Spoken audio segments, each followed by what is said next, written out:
antes de nada, buenos días a todos y muchas gracias a Cluergal y a Oriol por la invitación, por invitar a Xial a participar en estas primeras jornadas. Vale. Como una parte de lo que traía preparado para hoy es bastante repetitivo porque muchos de los datos son exactamente los mismos que los ponentes de la primera parte ya compartieron con vosotros, pues hay una parte que voy a ir más rápido porque los hechos son los mismos, ¿vale? Pero antes de nada, sí me gustaría contaros pues quiénes somos nosotros para aquellos que no nos conozcáis, ¿vale? Xial es el acrónimo de Xallas Electricidad y Aleaciones. Tenemos dos unidades de negocio. Una de ellas es generación hidráulica. Tenemos 10 centrales hidroeléctricas en las cuencas de los ríos Xallas y Grande. 9 están en la cuenca del Xallas y una está en la cuenca del río Grande. Además, gestionamos 5 presas, 2 de ellas son presas clase A, la gran presa de Fervenza y la gran presa de Santa Uxía, y tenemos 167 megavatios de generación, ¿vale? ¿Dónde estamos nosotros dentro del mapa de la generación hidráulica en España? Pues seríamos el 8º productor por capacidad instalada dentro de España, ¿vale? El 8º generador.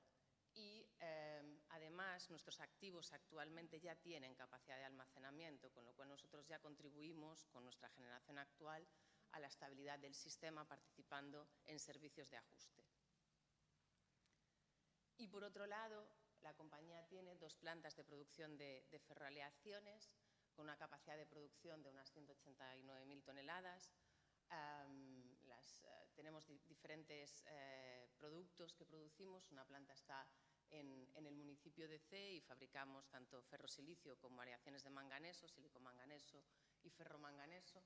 Y la otra planta está a unos 10 kilómetros hacia el interior, en el municipio de Dumbría, y ahí fabricamos, pues tenemos 2 hornos de fabricación de ferrosilicio. Como os digo, 189.000 toneladas totales de capacidad de fabricación, y para los que no tengáis familiaridad con el sector de las ferroaleaciones, somos parte de la cadena de valor del acero y principalmente vendemos a acerías, al sector del acero, ¿vale?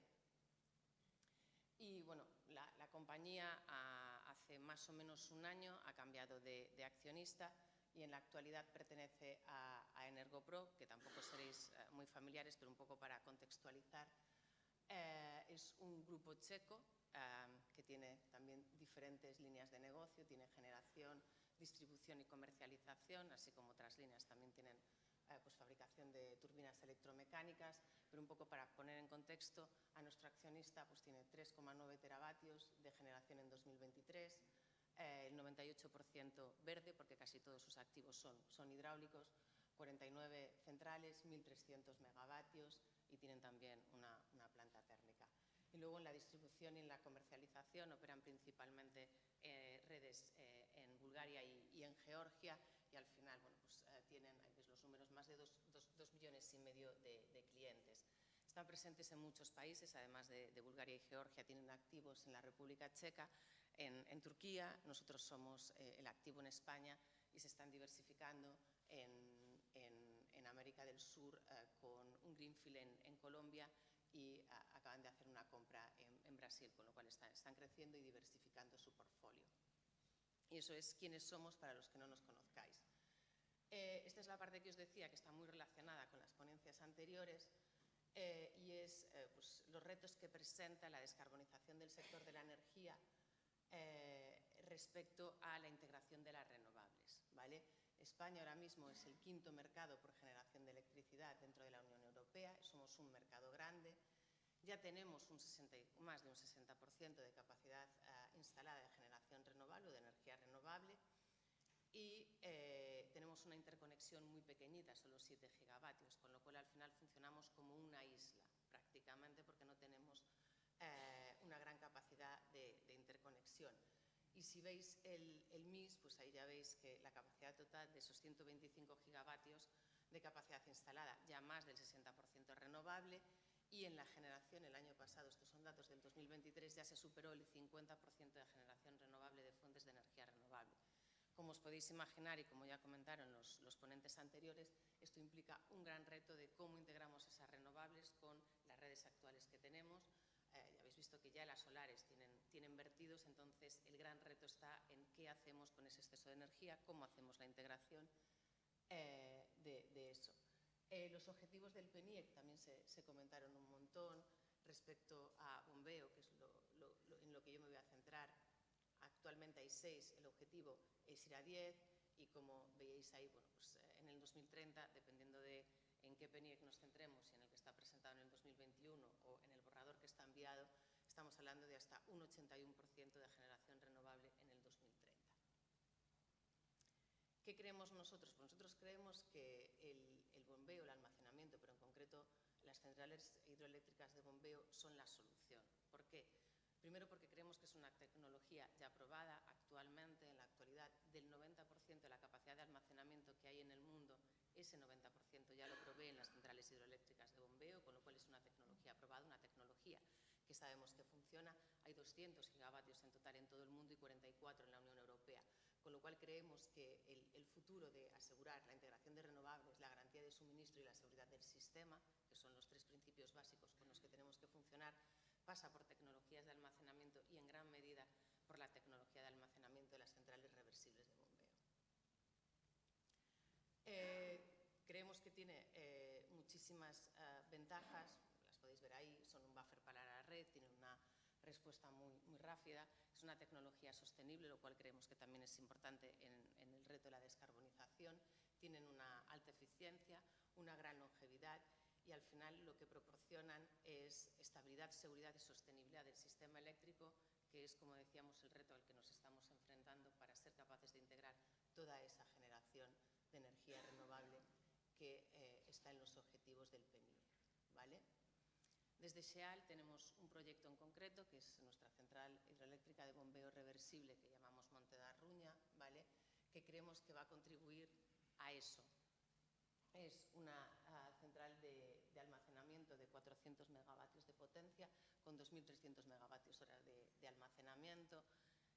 Ya tenemos el embalse inferior, es una de nuestras grandes presas que os comenté antes, de Santa Uxía, con lo cual solo tendríamos que construir el embalse superior en Monte da Ruña y todo el resto de la construcción se haría en caverna, con lo cual no tendría impacto visual. Todo el circuito eléctrico iría dentro de la montaña, no tendría ningún impacto visual.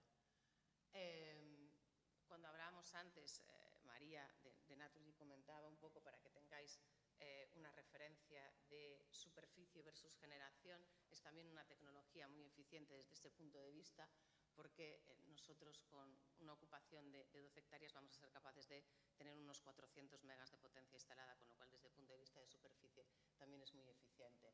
2,5 hectómetros cúbicos, las 2.300 horas, un salto de 420 metros, eso es el tipo de turbinas, son 2 turbinas, bomba turbina tipo Francis, y luego hablamos de ciclos de turbinado de 6 horas y 8 horas de bombeo.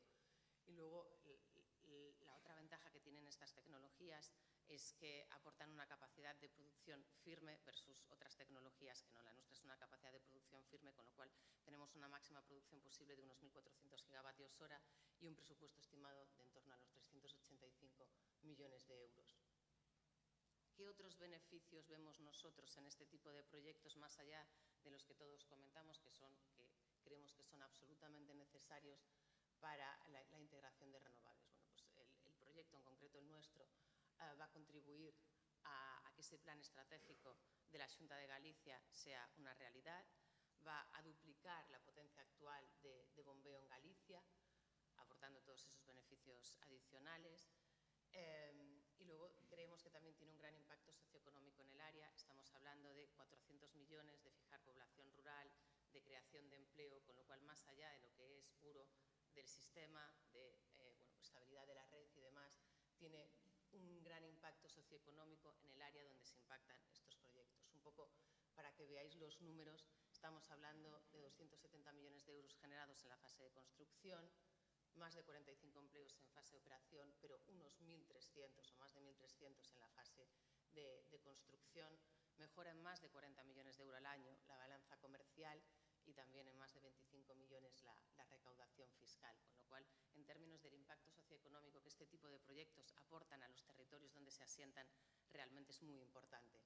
A mayores de eso, tiene un beneficio en la reducción de emisiones. Estamos hablando de una reducción de 235.000 toneladas de emisiones de CO2 al año y un ahorro de 8,2 millones en costes sociales por esa reducción de gases de efecto invernadero, con lo cual yo creo que los números por sí mismos manifiestan la importancia de estos proyectos para la estabilidad de la red, para los territorios donde se implantan y para la descarbonización de la economía en general. Y además, bueno, pues contribuimos con esto también a los Objetivos de Desarrollo Sostenible de las Naciones Unidas, ¿vale? Y que vemos nosotros como un problema en este tipo de proyectos, además de los también ya comentados por algunos ponentes anteriores, como pueden ser pues, la retribución que van a tener este tipo de tecnologías, el CAPEX o la regulación, es lo largo que se hacen las tramitaciones administrativas. Para que os hagáis una idea, nosotros pedimos la concesión de aguas hace más de un año, en enero del 2023. Esto tiene que ir a competencia de proyectos. La competencia de proyectos salió sobre abril del 2023 y todavía no tenemos la concesión de aguas y tampoco tenemos un horizonte muy cierto de cuándo la tendremos. Esperamos que entre finales de este año y principios del que viene, pero eso es solo la concesión. A partir de ahí hay un proyecto constructivo, una tramitación en el Ministerio por el número de megavatios que tenemos, 400 megavatios, con lo cual supone que entre el proceso administrativo más la fase de construcción estamos hablando de alrededor de 8-10 años para que un proyecto de estas características se materialice.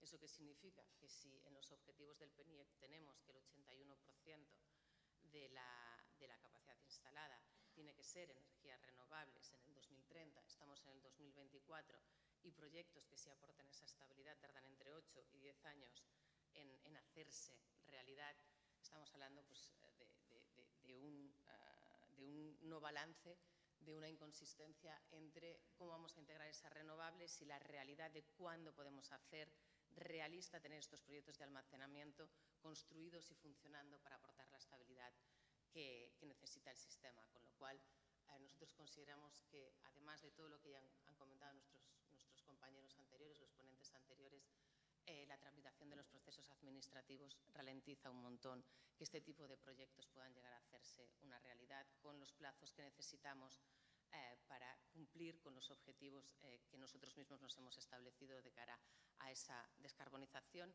y de cara a ese objetivo de un 80% de generación renovable en el 2030, que es lo que dice el PNIEC. Y esto era lo que os quería contar hoy. Muchísimas gracias.